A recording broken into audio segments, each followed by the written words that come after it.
ജീവിതത്തിൽ ഇന്ന് നടക്കുന്ന ചില കാര്യങ്ങൾ ഇപ്പോൾ നമുക്ക് മനസ്സിലാകില്ല. എന്നാൽ വർഷങ്ങൾ കഴിഞ്ഞ് തിരിഞ്ഞു നോക്കുമ്പോൾ ദൈവം ചെയ്ത ഓരോ പ്രവൃത്തിക്കും നന്ദി പറയേണ്ടി വരും. ചില അനുഗ്രഹങ്ങൾ ഉടൻ ലഭിക്കും, ചിലത് കാത്തിരിപ്പിലൂടെയാണ് വരുന്നത്. ചില വേദനകൾ പോലും നമ്മുടെ നന്മയ്ക്കു വേണ്ടി ദൈവം ഉപയോഗിച്ച അനുഗ്രഹങ്ങളായി മാറും. അതുകൊണ്ട് ഇന്ന് സംഭവിക്കുന്ന എല്ലാ കാര്യങ്ങളും വിശ്വാസത്തോട് സ്വീകരിക്കേണ്ടത് ആവശ്യമാണ്. 5 വർഷങ്ങൾക്ക് ശേഷം ദൈവമേ, ഇതെല്ലാം എൻ്റെ നന്മയ്ക്കു ആയിരുന്നല്ലോ എന്ന് പറഞ്ഞ് നന്ദി പറയുന്ന 5 കാര്യങ്ങളെക്കുറിച്ച് ഇന്ന് നാം ധ്യാനിക്കുന്നത്. അതിലൊന്നാമത്തേതാണ് നിന്നെ വിട്ടുപോയ ആളുകൾ. ജീവിതത്തിൽ ചിലർ നമ്മെ വിട്ടുപോകും. അത് നമ്മെ വേദനിപ്പിക്കും. പക്ഷേ ബൈബിൾ നമ്മെ പഠിപ്പിക്കുന്നത് ദൈവം അനുവദിക്കാതെ ഒന്നും സംഭവിക്കില്ല എന്നതാണ്. ചിലർ നമ്മുടെ ജീവിതത്തിൽ ഒരു കാലത്തേക്ക് മാത്രമാണ് ദൈവം അയക്കുന്നത്. അവരുടെ ദൗത്യം കഴിഞ്ഞാൽ അവർ പോകും. അപ്പോൾ നമ്മൾ ആളുകളെ പിടിച്ചു നിർത്താൻ ശ്രമിക്കാതെ ദൈവത്തിൻ്റെ പദ്ധതിയിൽ വിശ്വസിക്കണം. റോമർ 8:28 ഇപ്രകാരം പറയുന്നു: ദൈവത്തെ സ്നേഹിക്കുന്നവർക്ക് സകലവും നന്മയ്ക്കായി പ്രവർത്തിക്കുന്നു. നമ്മെ വിട്ടുപോയവർ പോലും നമ്മുടെ നന്മയ്ക്കായി ദൈവം ഉപയോഗിച്ചിരിക്കുകയാണ്. യോസേഫിനെ സഹോദരന്മാർ വിട്ടുകളഞ്ഞു, പക്ഷേ ദൈവം അതിന് വലിയ അനുഗ്രഹമാക്കി മാറ്റി. അതുപോലെ ഇന്ന് ആരെങ്കിലും നിങ്ങളെ വിട്ടുപോയെങ്കിൽ നിരാശപ്പെടരുത്. ദൈവം നിങ്ങളുടെ ജീവിതത്തിൽ പുതിയ വാതിലുകൾ തുറക്കാൻ ഒരുങ്ങുകയാണ്. അതുകൊണ്ട് മനുഷ്യരെ അല്ല, ദൈവത്തെ മുറുകെ പിടിക്കണം. അവൻ ഒരിക്കലും നമ്മെ കൈവിടുകയില്ല. രണ്ടാമത്തേത് ദൈവം വൈകിപ്പിച്ച കാര്യങ്ങൾ. നമ്മുടെ ജീവിതത്തിൽ ചിലപ്പോൾ ദൈവം വൈകിയതുപോലെ തോന്നാം. നാം പ്രാർത്ഥിക്കുന്നു, കാത്തിരിക്കുന്നു, പക്ഷേ ഉത്തരം ഉടനെ ലഭിക്കുന്നില്ല. എന്നാൽ ബൈബിൾ പഠിപ്പിക്കുന്നത് ദൈവത്തിൻ്റെ സമയം എപ്പോഴും ഏറ്റവും നല്ല സമയമാണ് എന്നതാണ്. സഭാപ്രസംഗി 3:11 ഇപ്രകാരം പറയുന്നു: അവൻ സകലവും അതതു സമയത്ത് മനോഹരമായി ഇരിക്കുന്നു. ദൈവം വൈകുന്ന ഓരോ കാര്യത്തിനും ഒരു ഉദ്ദേശമുണ്ട്. ആ കാത്തിരിപ്പ് നമ്മുടെ വിശ്വാസത്തെ വളർത്തുകയും നമ്മെ അനുഗ്രഹത്തിന് ഒരുക്കുകയും ചെയ്യുന്നു.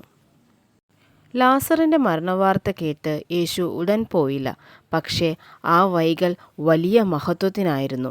ലാസറിനെ ഉയർത്തെഴുന്നേൽപ്പിച്ചുകൊണ്ട് ദൈവത്തിൻ്റെ മഹത്വം വെളിപ്പെടുത്തി. അതുകൊണ്ട് നിങ്ങളുടെ ജീവിതത്തിൽ എന്തെങ്കിലും വൈകുന്നുണ്ടെങ്കിൽ നിരാശപ്പെടരുത്. ദൈവം നിങ്ങളെ മറന്നിട്ടില്ല. അവൻ ശരിയായ സമയത്ത് പ്രവർത്തിക്കും. കാത്തിരിക്കുന്നവർ ലജ്ജിക്കുകയില്ല. ദൈവത്തിൻ്റെ സമയം ഒരിക്കലും തെറ്റാറുമില്ല. മൂന്നാമതായി, നിന്നെ തകർത്ത വേദനകൾ. ജീവിതത്തിൽ നമ്മെ തകർത്ത വേദനകൾ ഉണ്ടാകാം. ചില അനുഭവങ്ങൾ നമ്മുടെ ഹൃദയത്തെ വല്ലാതെ മുറിവേൽപ്പിക്കും. എന്നാൽ ബൈബിൾ പറയുന്നു, ദൈവം തകർത്ത ജീവിതങ്ങളെയാണ് മഹത്വത്തിനായി ഉപയോഗിക്കുന്നത് എന്നാണ്. സങ്കീർത്തനം 34:18 ഇപ്രകാരം പറയുന്നു: ഹൃദയം തകർന്നവരോട് യഹോവ അടുത്തിരിക്കുന്നു, മനസ്സ് നുറുങ്ങിയവരെ അവൻ രക്ഷിക്കുന്നു. ബൈബിളിൽ യോസേഫ് വഞ്ചിക്കപ്പെട്ടു. ദാവീദ് പല കഷ്ടങ്ങളിലൂടെയും കടന്നുപോയി.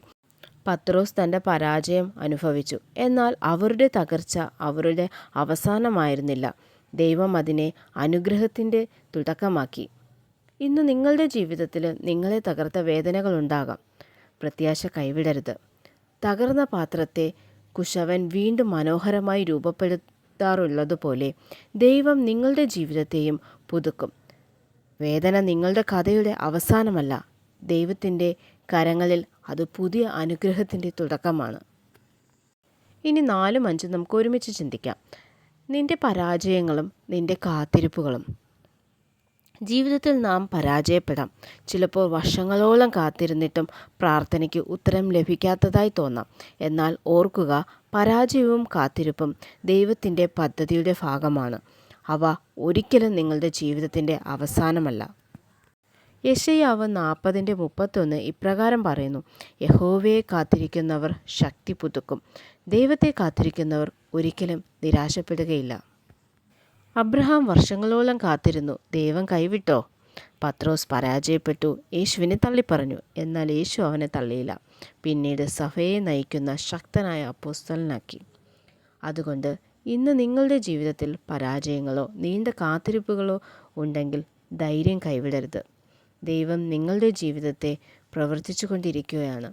ഇന്ന് നിങ്ങൾ കരയുന്ന സ്ഥലത്ത് നാളെ ദൈവം സാക്ഷ്യമുയർത്തും. വിശ്വാസത്തോടെ മുന്നോട്ട് പോവുക. ദൈവത്തിൻ്റെ പദ്ധതിക്ക് ഒരിക്കലും പരാജയപ്പെടുകയില്ല.